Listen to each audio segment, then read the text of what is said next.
সারা মাস নিজে একটু বুদ্ধি করে মিতু ব্যয়ী অর্থাৎ কম খরচ করি বলে অনেক কথা শুনতে হয়।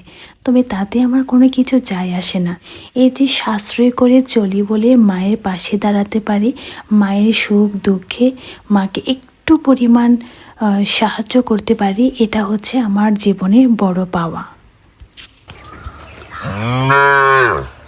আবার নমস্কার, কেমন আছেন সবাই?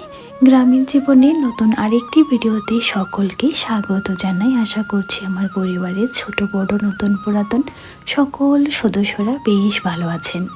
সময় বাজে ওই সকাল 9:30 মতন। ব্রেকফাস্ট করে সকলে গিয়েছে মাঠে ঘাটে, যে যার যার মতন কাজ করছে। তারপর মাঠের কাজ শেষ হওয়ার পরে আমি আসলাম আমার ড্রয়ারটা একটু গুছিয়ে রাখতে। মা বলল, বোন যেহেতু দেশের বাহির থেকে এসেছি, ওর একটু কাপড়ের ব্যাপার স্যাপারটাই বেশি, তাই একটা ড্রয়ার আমাকে বলল খালি করে দিতে।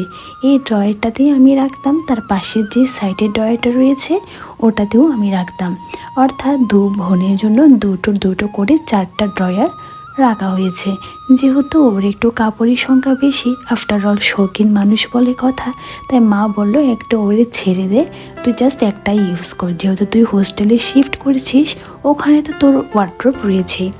তো আমার বোনকে আমি একটা ড্রয়ার খালি করে দিলাম। তারপর এখানে অগোছালো কাজ, ওই দেখছেন অগোছালো যে গিফটের জিনিসপত্রগুলো রয়েছে ওগুলো একটু গুছিয়ে রাখলাম।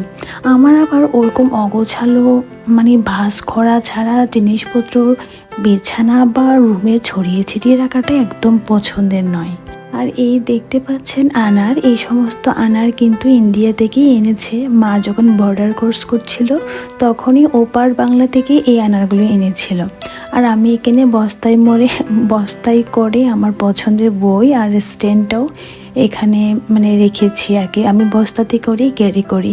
আমার জিনিসপত্র ক্যারি করতে একদমই তেমন প্যারা লাগে না। অনেকেই হয় যে জিনিসপত্র ক্যারি করতে চায় না, আমি আবার জিনিসপত্র ক্যারি করতে আমার কোনো প্রবলেম হয় না। আমি হোস্টেলে আসতেও জিনিস ক্যারি করি, হোস্টেল থেকে যেতেও জিনিস ক্যারি করি। আরে দেখতে পাচ্ছেন এই আচারগুলো কিন্তু ছোটোবেলায় আমরা বেশি পছন্দ করতাম। যারা যারা 90s মানুষজন তারা আসলে এটা বুঝতে পারবেন। ভিডিও শুরুতেই আপনাদের বলেছি, মা যেহেতু ইন্ডিয়া থেকে এসেছে, ক্ষেত খামারের কাজ কিন্তু এখন শুরু হয়েছে অলমোস্ট, ওই যে আলু চাষের কাজগুলো আর কি। তো আমি চাই মা অত বেশি দখল না নিক, তো বাড়তি কিছু মানুষ দিয়ে যদি হাতে হাতে কাজটা করিয়ে নেওয়া যায় তাহলে মায়ের একটু সময়টা পাবে, নিজেকে সময়টা দিতে পারবে। তার জন্য তো পয়সা লাগবে। তো আমি চেয়েছি আমার হাত করেছে টাকা থেকে মাকে কিছু অল্প সংখ্যক সাহায্য, মায়ের পাশে থাকতে চেয়েছি এবং সেটা পেরিয়েওছি। এটা আমার জন্য এক ধরনের অ্যাচিভমেন্ট বলে মনে করি। আমি মধ্যবিত্ত পরিবারের থেকেও যে সঞ্চয় করে আর অল্প অল্প করে নিজের খরচগুলোকে একটু কন্ট্রোলে করে অল্প অল্প করে যে টাকা জমিয়ে মায়ের পাশে দাঁড়াতে পেরেছি বা পারছি, এটা আমার কাছে এক ধরনের ছোট্ট অ্যাচিভমেন্ট। আজ আমি আপনাদের বলবো কি করে মধ্যবিত্ত পরিবারের থেকেও আমি মাসে 2 থেকে 3,000 টাকা করে জমাতে পারি। এই ছোট ছোট জমানো থেকে আমি মায়ের পাশে দাঁড়াতে পারি এবং নিজের শখ আহ্লাদ পূরণ করতে পারি, আর সে অসভ্য বান্ধবীদের ট্রিটও দিতে পারি মাঝে মধ্যে। দেখুন, মধ্যবিত্ত পরিবারের মেয়ে মানে কি সারাদিন শুধু খরচ? শখ করলে গিল্টি ফিল করি, কোনো কিছু কিনলে নিজের জন্য অপ্রয়োজনীয় বলে মনে করি। এই ধরনের মানসিকতা নিয়েই বড় হয়েছি আমরা। কিন্তু আমি আপনাদের বলবো কি করে আমি মাসে 3 থেকে 4,000 টাকা জমাই। জানেন কি, আমি চাই আর প্রয়োজন এই দুটো শব্দকে আলাদা করেছি। ছোট ছোট জিনিস, বাহিরের জাঙ্ক ফুড, অপ্রয়োজনীয় অনলাইন শপিং, ব্র্যান্ডের পেছনে দৌড়াদৌড়ি, এসব কিছু কন্ট্রোল করেছি সে অনেক আগে থেকে। দ্বিতীয়ত, আমি মাস শুরুতেই নিজের জন্য টাকা রেখে দিই। হ্যাঁ, ঠিকই শুনেছেন, খরচের পরে নয়, খরচের আগেই আমি সেভিংস করি। ধরুন 10,000 টাকা পকেট মানি পেলেই প্রথমে আমি 3,000 টাকা আলাদা করে রেখে দিই। তৃতীয়ত, আমি লোক দেখানোর লাইফ বাদ দিয়েছি অনেক আগে। সবাই নতুন জামা কিনছে মানে আমারই কিনতে হবে, এই ধরনের কনসেপ্টে কিন্তু আমি বিশ্বাসী না।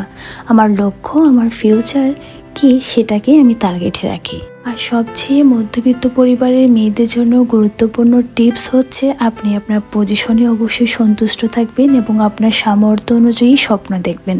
আপনি পৃথিবী গ্রহে বসে চাঁদের স্বপ্ন করলে তো আর স্বপ্ন পূরণ হবে না, তাই না? সেভিংস করাটা কোনো মাথা ব্যথা না, এটা একটা ছোট্ট অভ্যাস। আপনি যেমন দাঁত ব্রাশ করেন, মাথা আঁচড়ান, ঠিক তেমনি সেভিংস করাটাও একটা অভ্যাসে পরিণত করুন, দেখবেন এটা ঠিক অভ্যাস হয়ে যাবে। আর আপনিও যদি আমার মতন ছোটোখাটো মধ্যবিত্ত পরিবারের মেয়ে হয়ে থাকেন, তাহলে আজ থেকেই শুরু করুন সেভিংস। কাল করব, পরশু করব, এটা একদমই করবেন না। আজ থেকেই সমস্তটা কিছু শুরু করার চেষ্টা করবেন।